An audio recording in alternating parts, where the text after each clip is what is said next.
What's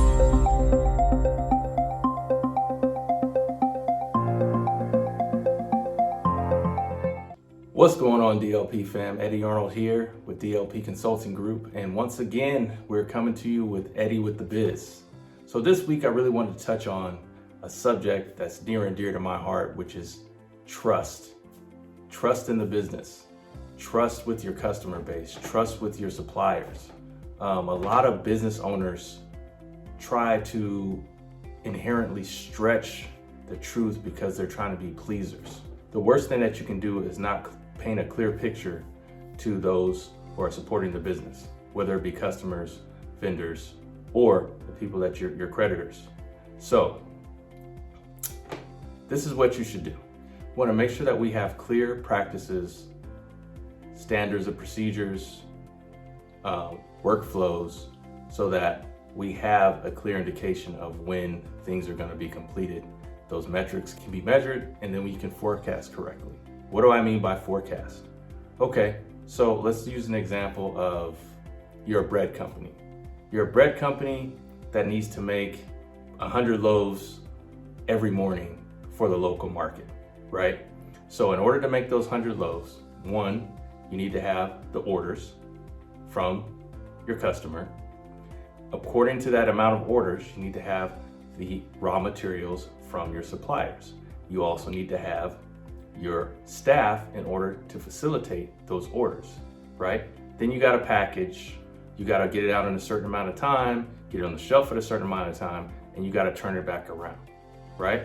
In order to get those numbers right, first the customer has to tell you, okay, I'm selling 100 loaves of bread a day, so that you know what to facilitate.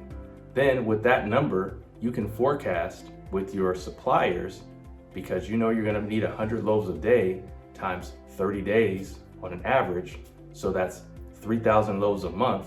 So now you can actually purchase the supplies you need so that you can order in bulk, which brings down your cost and allows you to forecast and bring your cost down, thus increasing your profit margin, right? So what does that have to do with trust, Eddie?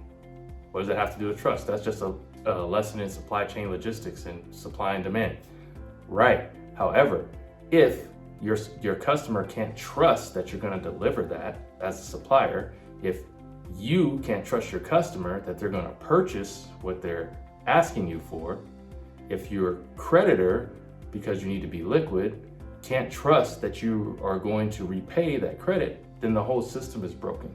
As a customer, I always need to depend on what you say you're going to deliver is what you're going to deliver, right? So that's a bread analogy. Let me bring you into my world, right? I'm a consultant. I get a request for an evaluation. This is something that's happened to me on numerous occasions, right? The first thing that my clientele needs to know is that I can deliver on what I'm saying that I can deliver on.